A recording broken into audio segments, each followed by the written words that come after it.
Hello, and welcome to our learning series titled Learning Together, Emergency Shelters and Substance Use Facilities. Please note that this session is being recorded. We're pleased to offer French simultaneous interpretation for the session. If you wish to hear the voice of the interpreter, please select French on the interpretation menu at the bottom of your Zoom screen. If you need support at any time during the webinar, you can reach one of our producers using the chat feature on your screen. My name is Lindsay Yarrow, and I'm pleased to be joining you today as the co-host of our webinar. I do want to start by acknowledging that we are meeting on land that has been inhabited by Indigenous people since the beginning. In particular, I acknowledge that I'm hosting this webinar from Kingston, Ontario, which is the traditional and unceded territory of the Haudenosaunee and Anishinaabe peoples. We recognize and deeply appreciate their historic connection to this place and the opportunity to gather here today. At Healthcare Excellence Canada, we continue on our learning journey and commitment to support improvement with and for all people in Canada. Healthcare Excellence Canada is an organization with a relentless focus on improving healthcare with and for everyone in Canada. We believe in the power of people and evidence and know that by connecting them, we can achieve the best healthcare in the world. Healthcare Excellence Canada is an independent, not-for-profit charity funded primarily by Health Canada. We are pleased to share that this program is delivered in partnership with our colleagues at the Canadian Centre on Substance Use and Addiction and the BC Patient Safety and Quality Council. So thanks for taking the time to join us today for the important discussion. We're grateful that you were able to take some time from your schedules and hoping that hearing from Dr. Dasani today supports you in your work. Before we get into today's discussion, which will happen in just a moment, Ryan, I'm glad to have you joining me today. So I'm wondering if you can introduce yourself as co-host. Absolutely. Thanks, Lindsay, and welcome everyone. I'm glad to be here today. My name is Ryan McCarthy, and I am the Director of Knowledge Mobilization with the Canadian Centre on Substance Use and Addiction.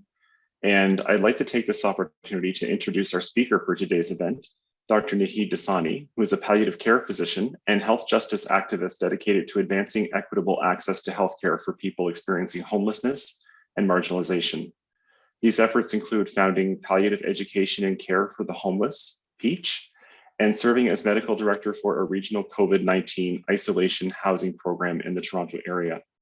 Dr. Dasani shares his passion for health equity through education and advocacy efforts that include media, public speaking, social media, and faculty appointments at the University of Toronto and McMaster University. Dr. Dasani's research interests include care models for people experiencing homelessness and access to palliative care among culturally diverse communities. Lindsay, I will turn it back to you to get us started. Thanks, Ryan, and thanks, Naheed, for joining us today. We encourage everyone to put their questions in the chat box that you have for Naheed. We will try and weave them in. Ryan and I have some questions to get us started, and we really recognize there's lots of intersectionalities in this work. It's extremely complex, and it can go in a number of different directions over the next hour. So if you have specific questions that you'd like to turn Naheed's attention to, please do put them in the chat box for us. And if you prefer not to have it in the public chat box, reach out to my colleague, Jessica Hodge, who will send it my way, and I will read it out for you. So Naheed, I'm wondering to start us off, if you can talk a bit about your work with people who are experiencing homelessness and what led you to working with this community.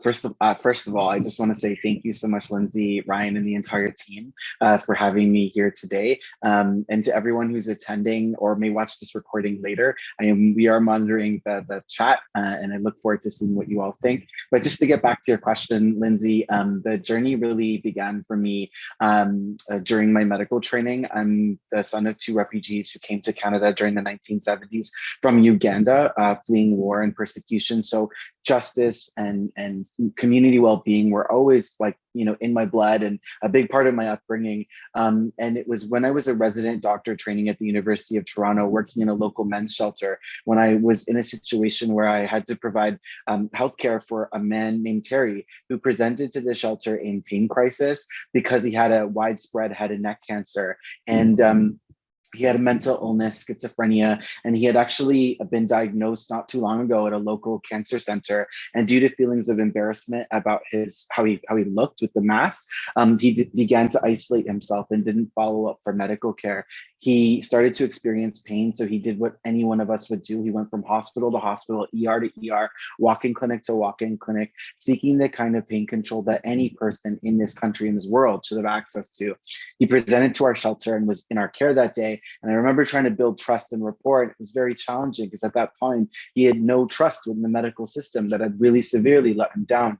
I got to work the next day, so excited to work on his pain management plan and get him some care. And I learned that he had died overnight. He had actually overdosed on a combination of alcohol and street drugs. He had turned to the best pain relief that he knew. It was too little, too late. This was a very traumatic event for me, not only, because Terry had died, of course, that was front and foremost in my mind, but I couldn't understand how we could allow someone so vulnerable to fall through the cracks again and again and again in a city that has world-class cancer care, world-class palliative care, but yet a person experiencing homelessness just lacked access. And so for me, this really put me at the intersection of homelessness and health, and thinking about advancing health equity through the field and world of palliative care. I guess the rest is history. And based on that experience, how did you go about kind of learning where the gaps were for palliative care and people experiencing homelessness, and that it was more than just Terry's story? It was actually a number of stories. Yeah, I'm glad you asked that, Ryan, because most definitely, I wasn't the first person to ever discover this gap. There has actually been a description of a gap in care for people who experience marginalization in our society when they are dying. It's been written about all over the world, actually. And what I noted was there was a lot of people describing the problem, lots of qualitative and even quantitative research, op-eds, commentaries saying we need to do better, but there hadn't been sort of an exploration of the clinical models, like how do we actually do better? So I started to shift my focus to be strictly on palliative care equity during my training. And I eventually applied to the University of Toronto for further palliative care training through their residency program. Kind of told them, hey, if you don't let me in the program, I'm going to do this anyway. And if you let me in the program, I'm probably going to do this properly. So please let me in the program. And I guess they did. And spent the entire training program networking and asking questions like, how do the poor die? How do vulnerable people receive access when around quality of life? How do we engage our home and community care systems? How do people who use drugs deal with serious illnesses? And how do our respite shelters, drop-ins, and housing agencies interface with the housing system and the palliative care and healthcare system, rather? And I started to realize that these systems were often siloed and not integrated.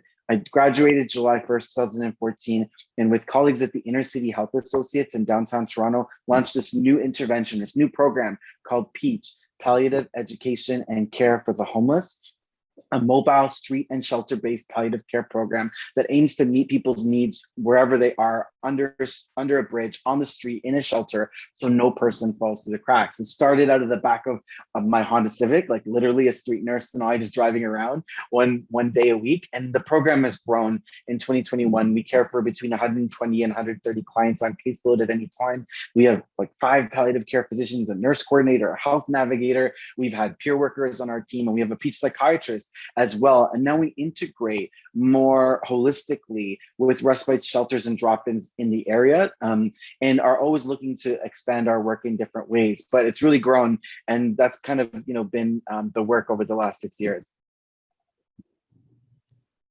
I love the visual of the Honda Civic, and I think that's how folks forget hospitals are really important health structures, but a lot of care in this community happens in a mobile nature of going where people are, so that we can support them. Can you talk a bit about what PEACH is? What does that look like day to day? A bit about the team, just kind of work us through that. Lindsay, I'm so glad you brought up the outreach component of the work, because it goes without saying, and I'm sure we'll talk about this more, that people who experience homelessness have often experienced trauma. That goes without saying, but I've often experienced trauma at the hands of healthcare.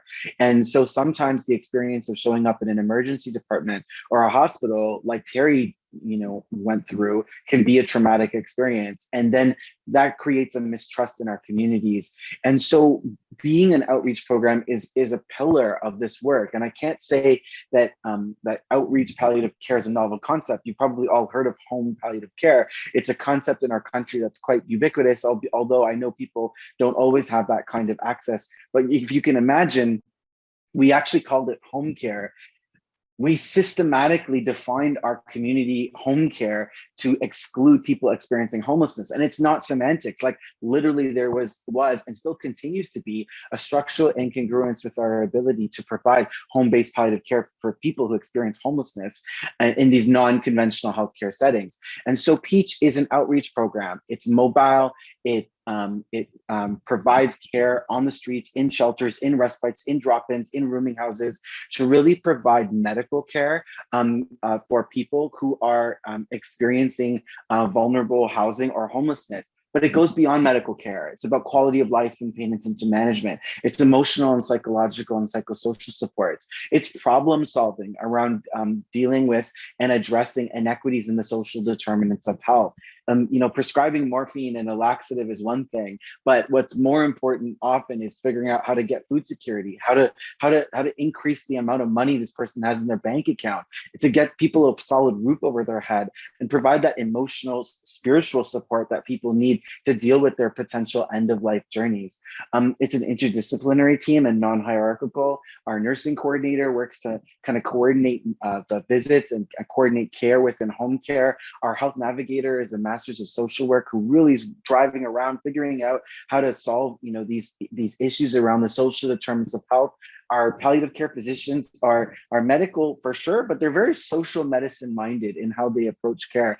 And more recently, we've added a Peach psychiatrist on our team, Dr. Dan Rosenbaum, who actually bikes around with a backpack and actually does psychiatry outreach for people with serious illnesses to meet people where they're at. It's trauma-informed care. It's cultural humility, and it's our attempt in our little corner of the world to achieve what we call relationship-centered care. I think you've touched on this, but I'd be very curious. So you've shared the experience with Terry and your other experiences with people that have gone to various different settings, whether it's hospitals or walk-in clinics, to receive treatment for pain associated with illness, but are denied access to medication that would help their pain. Can you touch on some of the barriers that prevent people who are experiencing homelessness from receiving palliative care, or barriers that may cause someone to be denied specific treatment like medication for pain management if they're homeless? This is such an important topic, because I think at the outset, when you start a conversation like this with people say, well, technically Terry had access to healthcare. Why didn't he just access it?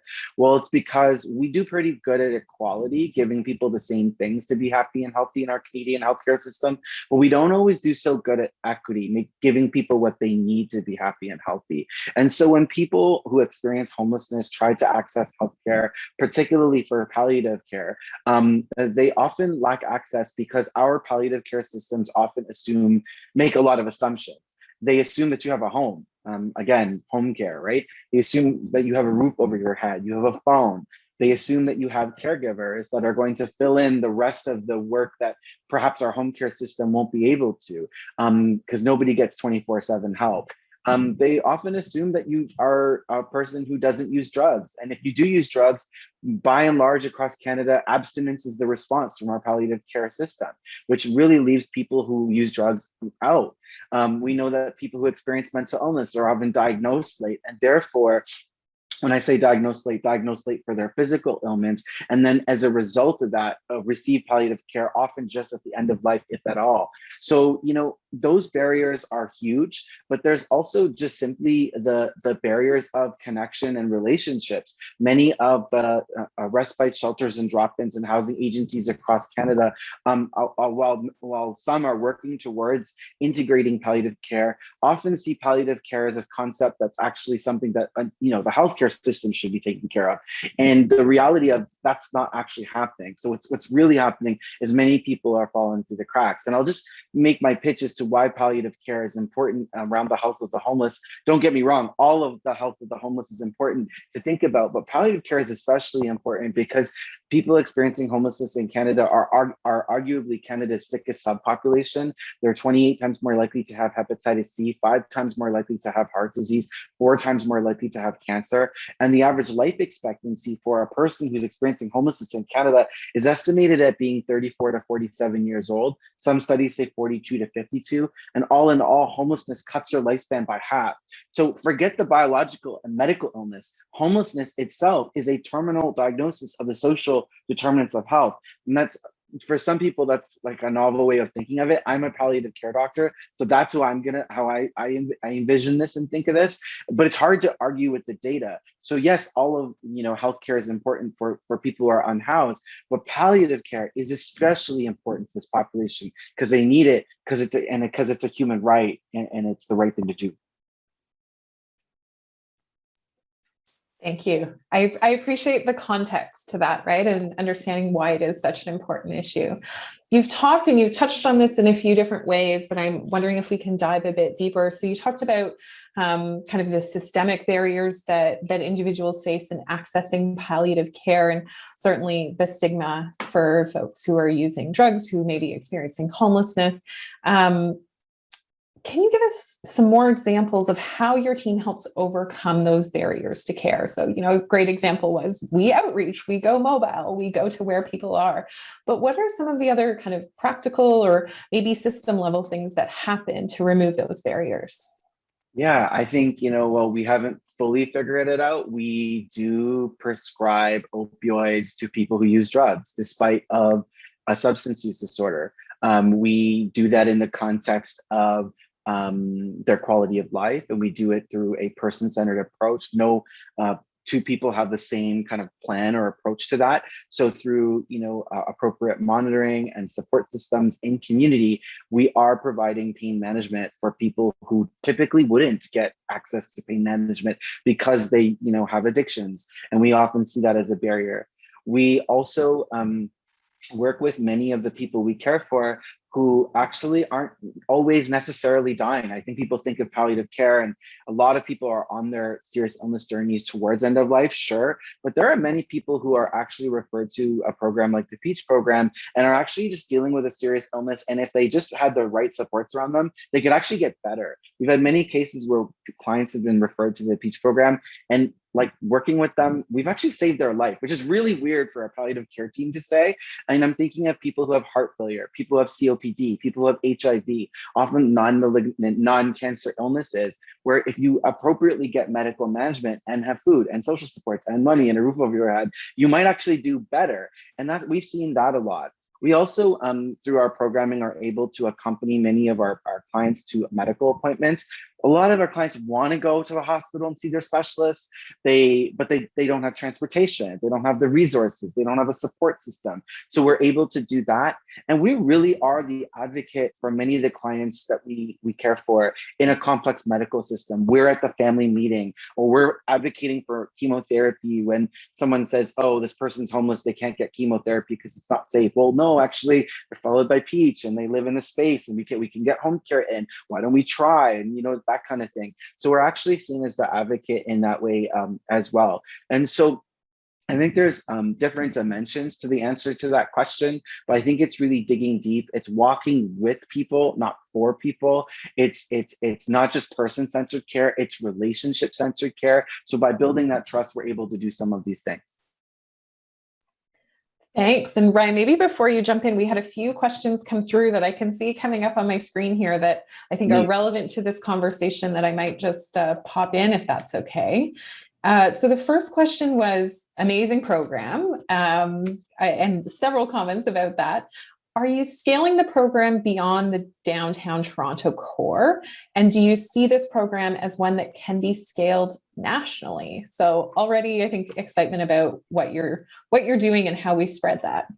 Well, thank you for all the positive comments and kudos to everybody who wants to see this scaled up. I'm really proud to be part of a national and actually international family of programs that are doing this work. We're happy to say we have cousin programs in Victoria, British Columbia, Edmonton, Calgary, Ottawa, and it's really actually getting harder for me to keep up with all the mobile palliative care programs that are coming up across the country for people experiencing homelessness and structural vulnerabilities. But I guess that's a really good thing. We also are aware of programs in Seattle and Brisbane, Australia, and London, England. So this is a real like a global health issue. And what I think has come out of the woodwork is we've realized, the family of programs that are doing this work, that this is kind of a best practice, this mobile kind of marrying of palliative care and healthcare with social justice and social care work, with outreach work, with anti-poverty, ending homelessness advocacy. It's like this hodgepodge, and harm reduction, trauma-informed care. We think we've got something here. Do I think this is the solution to our problems? No. I'm just gonna really zoom out and say, I think it's a pretty sad state of affairs that a program like the Peach program has to exist in a country like Canada, that we actually need a healthcare program like Peach to make sure people die, with a good quality of life just because they don't have a home. No, I think that's actually unfortunate that our healthcare system has so many gaps. And I'm always challenged, and I wonder, Ryan and Lindsay, what you think of this, in the sense that, yeah, we're out here addressing a healthcare gap. Cool, that's awesome. But are we sometimes letting the mainstream system off the hook in the process from addressing this and making sure this never happens again? So the healthcare system will never improve in addressing this health equity gap if we're doing the work. So we have, with that said, all the programs across Canada have, a mindset of, building capacity. We're not here to do all the work across Canada. It's not possible, but maybe we can raise the bar through education, through research. The Peach program has a really robust medical education training program. We're training the palliative care clinicians of tomorrow who come through and rotate with us of how to do better. We're doing research on showing no, if we actually do this outreach and we're trauma informed, we can provide care for people who experience mental illness, for people who use drugs, for example. Maybe we're just raising that bar so that other people can do the work as well. And so that one day programs like this don't have to exist. So I just some thoughts on that. I know it wasn't exactly the question, but I thought I said I'd go out on a tangent. That was probably an example of one, guys. No, thank you for that. And as you say, what health equity looks like in the system requires a lot of work to get there, and we all have a role to play in that. One of the questions that came in that kind of really relates to this is, how are you funded? Is it publicly funded, or have you needed to get creative about how to deliver this work from a funding perspective as well? Yeah, working with colleagues across Canada who've developed mobile palliative care programs, I'll say that no two programs are funded in the same way. Every single jurisdiction has had to find a creative way to make funding work. I will say this, I'm not aware, please let me know if I'm wrong, of any robust funding across Canada that is derived for palliative care for structurally vulnerable people, just for that purpose. Everyone is either combining funding or twisting or being creative. Maybe twisting is the wrong word, but being innovative and creative about what they're using. I work with the Inner City Health Associates, which is a healthcare organization funded by the Ministry of Health in Ontario to provide healthcare for people experiencing homelessness.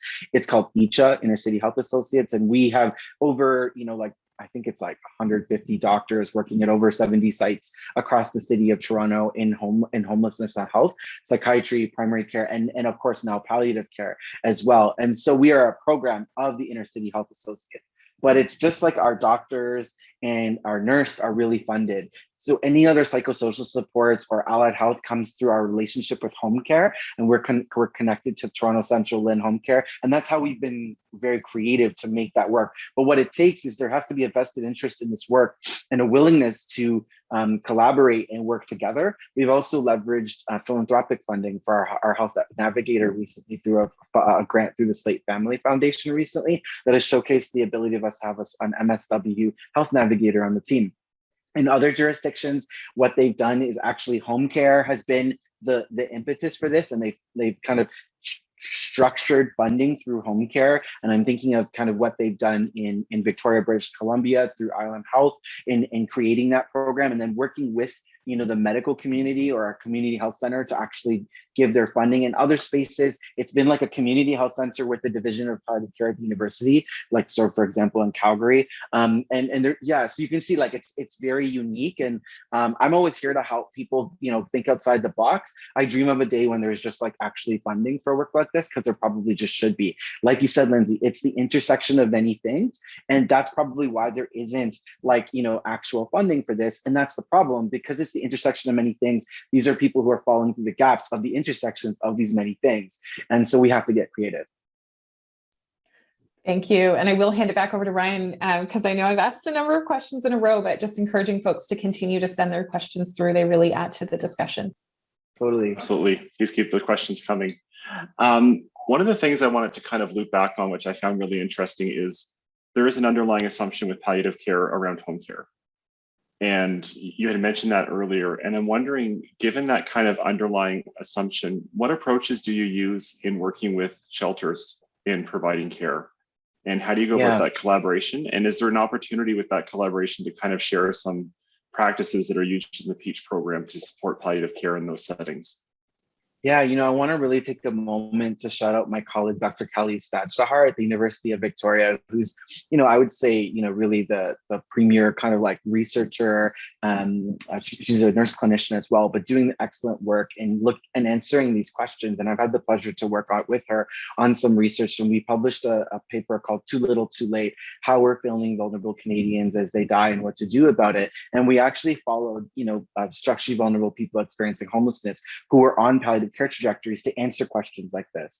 And this was a study done in Victoria, British Columbia over 3 years. And kind of what we found was that a few things. We found that actually in some ways, because the clients are often at the edge of their seat and are often dealing with death, potential death on a daily basis, they often saw palliative care as like a luxury, bells and whistles. Like there's more of a focus on food and shelter and money, and like that's very understandable here, right? So whereas palliative care actually probably should be seen as more of a core issue to support that, it was often seen as something that's kind of on the edge, on the fringes. Another issue was that sometimes we found that respite shelters and drop-ins found palliative care to be risky to get into. And I think sometimes there was an assumption that if there's like a death in a shelter, that's a bad thing. And I think historically, deaths in shelters have been, or in the sector, has been seen as a bad thing. It's like an overdose death or a sudden death. And,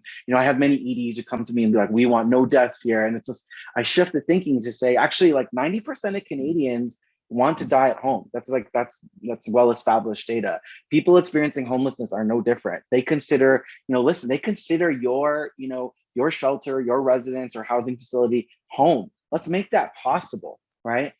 We also noted more on the healthcare side that there are community home care agencies that are actually sometimes a barrier in how they operate in community. For example, we met a nurse through the research study who said, I really want to provide home care in this shelter, but if I go in this building, my agency has said I won't get workers' insurance. And if something happens to me, I'm gonna get in a lot of trouble. And the reason they do that is because it's a dangerous area. Or we've seen actually home care agencies say these are no-go zones because of safety. And like if you overlay like what we're talking about, like these are always areas that are of lower socioeconomic status, and it's like structural exclusion in healthcare. We've also seen healthcare professionals say they don't want to go in these settings because there's like drug paraphernalia, or they fear for safety. And I'm all for safety, don't get me wrong, but I think like throwing in the towel is not the answer. You can go in pairs, you can build capacity. We have programs in Toronto where when our nurses go out to some of the shelters, like the security will escort them from the car. Like there's all sorts of ways to get around these kinds of things. So, but what I will say is that when the housing sector, be it management, frontline workers in respite shelters and drop-ins, work collaboratively with home community palliative care and work collaboratively, what happens to give that palliative care label to a client can mean a lot of things. The palliative care label can mean more home care. It can mean, nursing care. It can mean PSW supports. It can mean, a walker, occupational therapy, physical therapy. It can mean expedited access around medical care, and actually can really help people in the long run. Where we've seen where there was an understanding on both sides of the power of that, incredible things happen. People avoided the hospital, avoided the ER, and ended up, approaching their palliative care journeys right where they wanted to be, whatever they call home. We've had another question come in from one of our participants, Nahid, asking, how do you think we can encourage other physicians to get more interested in the social determinants of health as an important part of their role? I love this question. By the way, thank you to my colleague Roxanne for dropping Too Little Too Late, the report in the chat. That's exactly the study we're talking about. I think this is a really great question. And I think in 2021, we're doing a pretty good job of describing the social determinants of health and inequities in the social, We're doing a pretty good job at talking about the social determinants of health. What we're not doing a lot of is talking about the inequities that drive the inequities in the social determinants of health. So really digging at the roots of these issues. And so we're very comfortable about, talking about poverty or homelessness, but we're not comfortable talking about racism, xenophobia, transphobia, capitalism, ableism, and a whole host of factors that are actually driving these inequities. I think if clinicians start to feel more comfortable getting at the roots of these issues and inherently getting political around healthcare, there seems to be more of a drive, and there could be more of a feeling of like, I can do something about this, because I can't imagine doing the clinical work we do without doing the advocacy work we do. It goes hand in hand. Like, you just can't do one without the other, and kind of showcasing that can happen and is a huge part of it. I think role modeling and mentoring is a huge part. As I mentioned earlier, we have a partnership with the University of Toronto. We call this elective, this rotation that people can join us on. Social accountability in palliative care in the inner city. And when learners come with us, residents, medical students, what they get to do is work with our team, of course, but they have to do a social accountability workbook where they actually start to think about their own feelings, ideas, and values, and then work towards an advocacy project that they actually have to envision and work through. And it kind of moves away from this concept of medical tourism. So a lot of the learners that came with us in previous iterations of what we were doing were coming to see what was going on, but I wasn't convinced it was changing behavior. So it's not about, just being out on the front lines and in shelters and on the streets. It's about socially accountable practice and what that looks like. And what's really neat is at the University of Toronto, they love this so much that it's become a core rotation for palliative care residents who are graduating from the University of Toronto. Like, you have to do this rotation, it's mandatory. And that blew us away because, for many years we were advocating, but it just shows that times are changing and things are shifting. I also think from a practical level, for my healthcare folks on the line, I think you will probably resonate with this. We need to think about innovative and creative payment models that allow people to sustainably do this work. This work shouldn't be charity. This work should be sustainable. It should be funded and it should be supported. The reality is in fee-for-service models, which many of my healthcare colleagues work in. This doesn't work because people have expired health cards, people are non-status. It gets very difficult. So how do you create funding solutions that make this work? It's important to recognize that. And so I think those are some of the factors that could improve or cultivate a culture where more and more health workers are continuing to do this kind of work. Great, and I see we have another question that's come up in the chat. So Julia Schultz is asking, can you comment on the precedent set by the Diane Morrison Hospice for the Homeless in Ottawa, if you're familiar with the precedent, and how it complements the work that you're describing? Yeah, I think the work that's been done in the Ottawa Mission Hospice is really incredible. It was really Canada's first work at creating dedicated, community-based spaces for hospice palliative care to be delivered, and has actually become a world leader. And I'm so grateful for all the work that they've done and continue to do. I'm good friends with Dr. Turnbull and Wendy Muckle, and continue to be inspired by everything they do. And I think it speaks to the fact that we need a system of solutions. I think one of the things that I realized was that, you know, not everybody is at a place or space or willing to go into a residential space or a bed. So what we need is a menu of options. And what we've focused on in Toronto has really been the mobile work, really meeting people where they're at to really make their space conducive to a palliative care approach. And you probably need all of it. You probably need all of those levers. And you probably can't only rely on a particular set of beds to do this kind of work in a particular space. You probably also need to build capacity within the mainstream system, because there will be no number of beds that you can put out that will just service, you know, structurally vulnerable people in any community, given how structural vulnerability, you know, is on a continuum, and there are many factors that contribute to it. So, you know, I think it's an example of some of the best work that's being done in Canada, and I hope we can continue to build on it. I see a comment here from Yvonne in the chat box that I just wanted to share with you, Naheed, because I know it's hard to monitor the chat box when you're speaking. Yvonne had shared that they have isolated strategies for managing palliative care in the shelters in the downtown core, and they really need a program like yours to be permanent in the city. And I'm just seeing where Yvonne was in Winnipeg. So that idea, and I think we see this in, you know, healthcare in general and our social strategies of, we might have a few things, but it's hard to get that permanent program that really meets the needs of the population. Totally. And sometimes I give presentations and have conversations like this, and, you know, the concept of a peach program can be very overwhelming or intimidating, and it's really not meant to be. You have to understand, we're in Toronto. It's a big city. It's hyper competitive. Like, if we didn't have like a branded option for this, I don't think people would really gravitate towards it. But there are other communities across Canada where you don't need like a hyper specialized niche program like this. I've gone into communities across Canada and given talks and done meetings after, just kind of working with the local emergency department and cancer care program and the local shelter. And just, we all had a dinner, and all of a sudden, collaboration came from that. You know, it doesn't always have to be this big, you know, program with bureaucracy and administration. It can just be like great people who just care and are willing to do things differently and make things work. Picking up the phone, you know, going over to say hi can do a lot. I will say to my healthcare folks on the crowd, my experience with the housing and homelessness sector is they are very willing and very excited to work with you and collaborate with you. But many times in the past, the housing sector has had difficult experiences in dealing with healthcare. And I think things are changing. I'm seeing more and more of a focus on community-based collaboration and integration in different ways. I'm seeing more of a value of actually person-centered experiences. I know at Inner City Health Associates, we are guided by a council of people with lived experiences of homelessness who guide us. We're hearing more about caregivers who are contributing to, you know, leadership. And so I think this culture change and this pendulum shift is going to contribute a lot to new kinds of collaborations and programming.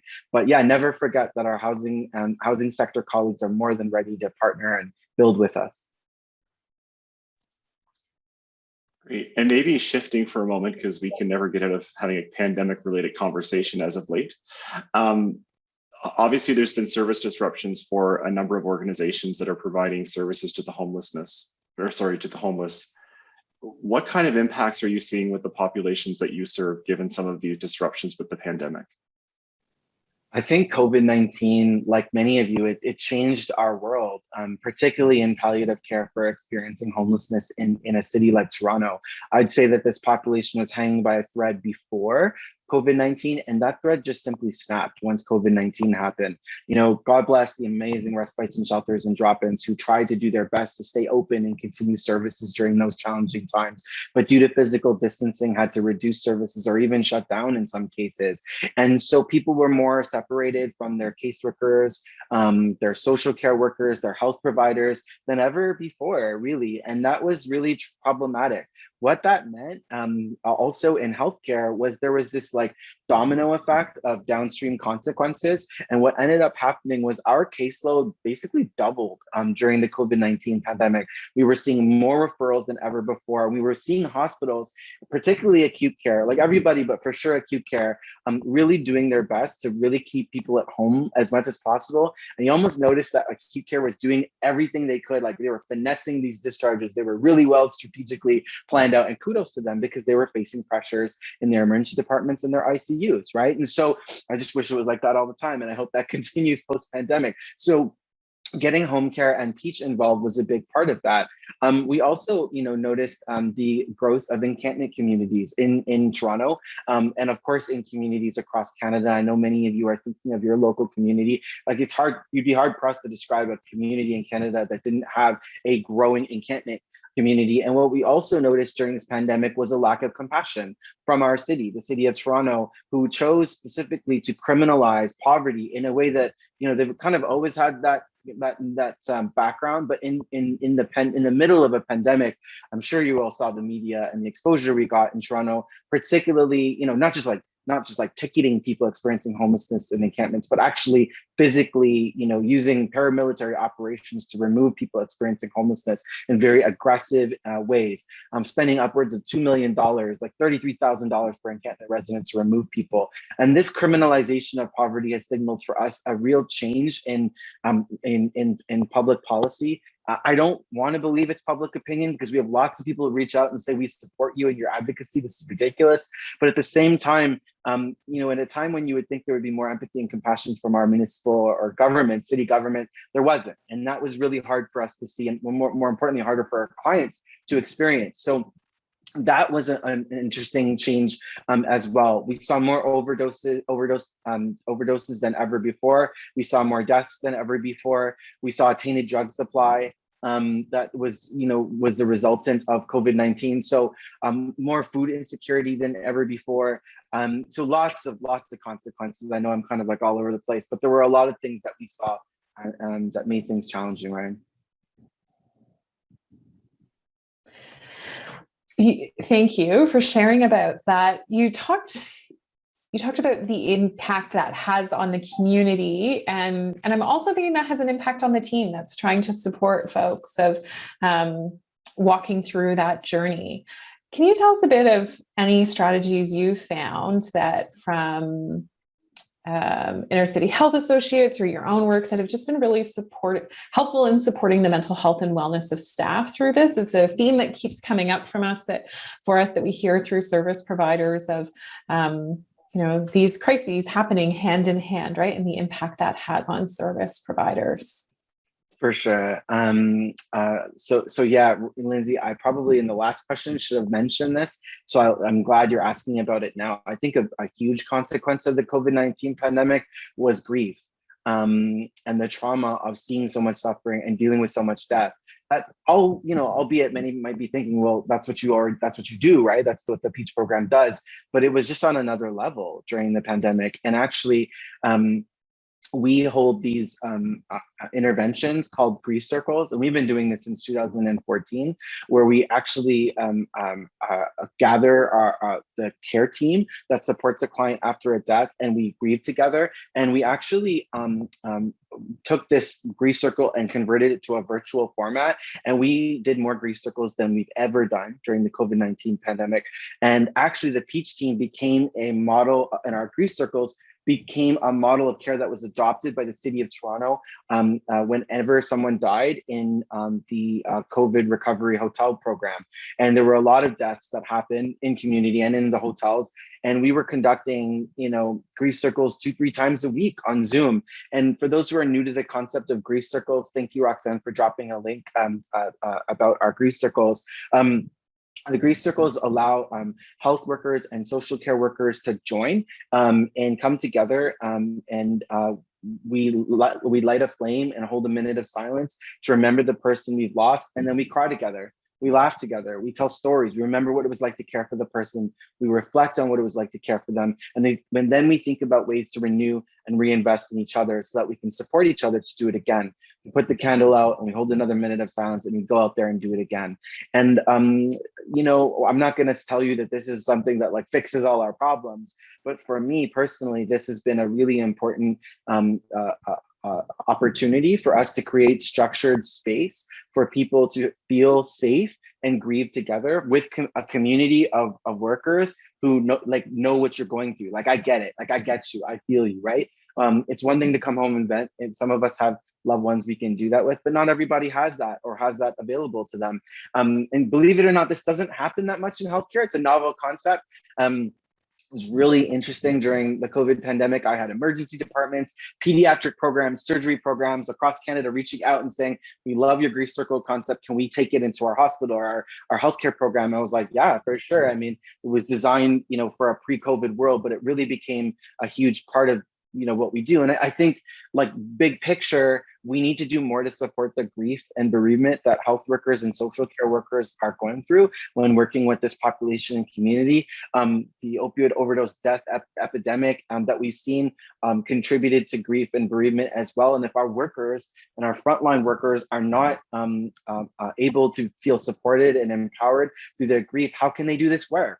And I still yet to see like solid funding around this. Like, I think there are examples around mental health and, you know, and people love talking about resilience. Well, let's stop talking about resilience and just give people the supports they need to just do the work well, so they don't have to be resilient, right? This is a good example of that, right? But yeah, so that's an example from our little corner. What a really powerful example. And I appreciate you commenting that this can be used in any environment, right? That it's not just it's not just something that's relevant in your sector, it's relevant everywhere where that grief and loss is happening. And peer and shared experience is so important because folks really are walking that same journey with you. Totally. Thanks for sharing about that. Thanks. That's a great model. And knowing that we've had this widening gap between those that are experiencing homelessness and their ability to access high quality care in the context of COVID, there's also been some more hopeful discussions going on around lessons learned that we've been forced to learn, whether or not we want to, just through the whole process of dealing with this through the pandemic. I wonder if you can talk a little bit about how it shifted the conversation and what your thoughts are on the direction that this conversation around the gap between those experiencing homelessness and their ability to access high quality care has taken during the pandemic, and what we kind of need to keep talking about moving forward to make sure that those gaps are being addressed. Yeah, you know, silver linings are important to talk about. And for all the problems that we saw and dealt with around the pandemic, particularly to work with and support this population, we saw incredible creativity, innovation, and collaboration happen in jurisdictions across Canada to work with and support this population. We saw the development of COVID response models, which included, you know, in some spaces, getting hotels and motels together, community centers. We saw local government working with health workers, working with shelters, working with advocates and activists. Faith groups stepped up, and the answer looked a little bit different in every town and city across Canada, but there was a response, like, and that's actually something in and of itself to celebrate. I myself had the real pleasure and honor of being part of a response in the region of Peel outside of the city of Toronto, where I was the medical director and continue to be for the region of Peel's COVID-19 isolation housing program for people who experience homelessness and other structural vulnerabilities. And, you know, right off the hop, you know, we had 50% of people in shelters in motels right in the first wave, and really probably prevented a lot of suffering.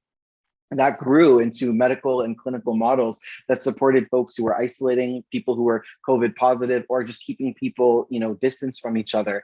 We're now obviously working on vaccination. And I think now the question really, you know, becomes, where do we go from here? Because in my view, the ingenuity and the collaboration we've seen during COVID-19 from all these, you know, partners across Canada working together is that we've actually proven, COVID has proven that we can cure homelessness. Like we actually have what it takes. We have the levers, we have the abilities, we have the resources.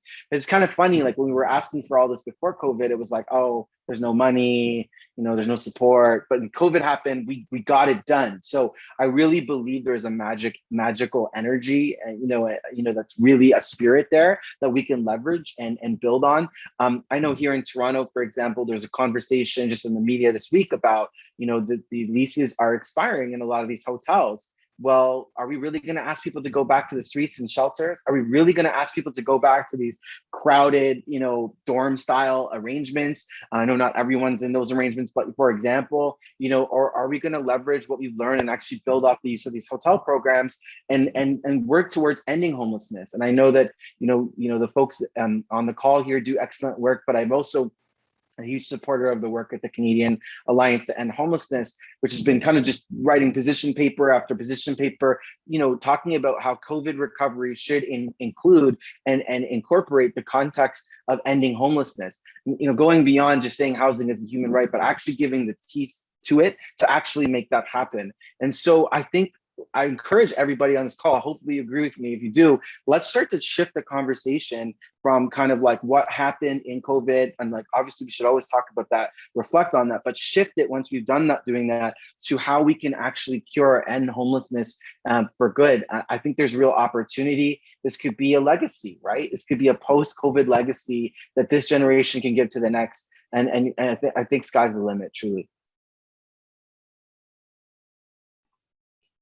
Thanks, Naheed. And I'm wondering if that's actually a nice point to end this conversation with, a bit of that call to action that you've shared and your perspective. So thank you on behalf of Ryan and myself and the participants. Thanks for sharing such, I think, a thought-provoking conversation today, and it elicited a lot of questions from the group. So thank you everyone for participating and engaging in that. Roxanne has shared some great resources in the chat box as well that we'll include out for everyone so that you can access those. It sounds like those will be relevant going forward as we move kind of to this post-COVID world, hopefully in the future. So many thanks, Naheed. Thank you, Ryan, Lindsay, the entire team, and everybody on the call, and everybody who will watch this recording later. It was an honor and a privilege. Thank you so much. Have a great weekend. Great. So our next learning event is scheduled for November 4th from 12 to 12:30 Eastern. The huddle will focus on building infrastructure for harm reduction in the context of responding to multiple ongoing declared and undeclared public health emergencies, including the opioid crisis, the housing crisis, and the COVID pandemic. And we're really pleased to be joined by Dr. Bernie Pauly for that discussion. Our next webinar will then be November 16th. The topic is still being finalized, so we will share that as soon as it's available.